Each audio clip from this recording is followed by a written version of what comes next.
Hi friends, PHP के beginning tutorial में आपका फिर से स्वागत है। आज बेसिक ऑपरेटर्स के बारे में हम बात करेंगे जो पीएचपी में हम यूज़ करेंगे। बेसिक ऑपरेटर्स जो कुछ भी सी लैंग्वेज में जो हमने ऑलरेडी स्टडी किए हुए हैं, जैसे कि arithmetic operator, relational operator, logical operator, ternary operator, वही सब ऑपरेटर सी लैंग्वेज में से ही पीएचपी में यूज़ किए जा सकते हैं। सेम सिंबल से, सेम डेफिनेशन है, सेम सिंटेक्स है, कुछ भी आपको नया करने की ज़रूरत नहीं है। ये मैंने छोटा सा यहाँ पे एक लिस्ट बनाया है अरिथमेटिक ऑपरेटर्स का, जिसमें प्लस साइन एडिशन के लिए, माइनस साइन सब्ट्रैक्शन के लिए, मल्टीप्लिकेशन के लिए एस्ट्रिक साइन, डिवीज़न और मॉड्यूलस के लिए। यह सिंपल 4 वेरिएबल मैंने बनाए हुए हैं। $A, $B, $C वेरिएबल है, इसलिए आगे डॉलर की साइन करनी ज़रूरी है। 2 इंटीजर वेरिएबल मैंने बनाए हैं और 2 मैंने स्ट्रिंग वेरिएबल बनाए हैं। यहाँ पे छोटा सा एक आउटपुट बनाया हुआ है, कोड किया हुआ है आउटपुट के लिए, जहाँ राइट हैंड साइड यहाँ पे आप जो इसका आउटपुट देख पाएंगे स्क्रीन के right hand side. First statement जो मैंने आउटपुट के लिए लिखा है वो है एडिशन, डॉट किया है बीच में यहाँ पे,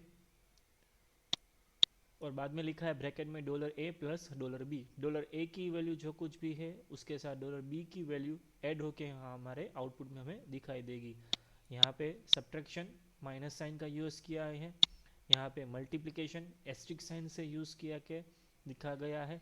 डिवीज़न, डिवीज़न में जो कुछ भी है वो प्रिसीजन अगर हमें सेट करना है तो हमें उसका लाइब्रेरी फंक्शंस जो आगे जाके हम पढ़ेंगे मैथ कैटेगरी के अंदर, राउंड नाम का एक फंक्शन आता है, उसके इस्तेमाल से हम प्रिसीजन सेट कर पाएंगे। जैसे कि अभी आउटपुट में आ रहा है 0.8333 रिकर्जन में, रिकर्सिवली। तो अगर हमें दिखाना है 0.83, उतने अगर हमें आउटपुट में दिखाना है तो कैसे करेंगे वो हमें राउंड फंक्शन में मालूम हो जाएगा। मॉड्यूलस ऑपरेटर जो रिमाइंडर हमें रिटर्न करेगा $A modulus $B,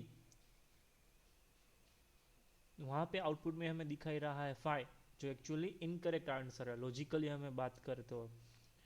modulus operator जब भी हम कभी इस्तेमाल करें तो ये बात याद रखने की है कि बड़े नंबर के साथ हम छोटा नंबर डिवाइड कर सकते हैं, छोटे नंबर के साथ जब भी हम बड़ा नंबर डिवाइड करेंगे तो वो इम्पॉसिबल। जैसे कि अभी 5 को डिवाइड करने की कोशिश की हमने 6 से, तो आंसर में हमें दिखाई गया है यहाँ पे 5, वो एक्चुअली इनकरेक्ट आंसर है।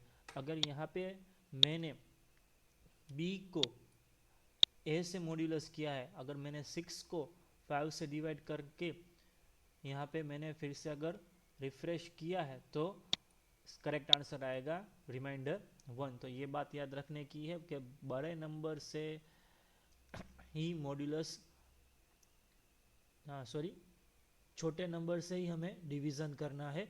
बड़े नंबर से अगर हम डिवीज़न करेंगे तो कभी भी हमारा आंसर करेक्ट डिस्प्ले होगा नहीं। ये थे सभी बेसिक अरिथमेटिक ऑपरेटर्स पीएचपी के। दूसरे जो कुछ भी ऑपरेटर्स आते हैं वो देखने के लिए प्लीज़ दूसरा इसके बाद का ट्यूटोरियल का वीडियो चेक कीजिए। मुझे आप पीएचपी की कोई भी क्वेरी हो मेरे कमेंट्स में आप लिख सकते हैं, अगर पॉसिबल है तो मैं उसका एक स्पेशल वीडियो बना के आपको मैं प्रेजेंट करूँगा। आप मुझे फेसबुक के पेज भी फॉलो कर सकते हैं, Facebook/मोहम्मदी कंप्यूटर्स पे।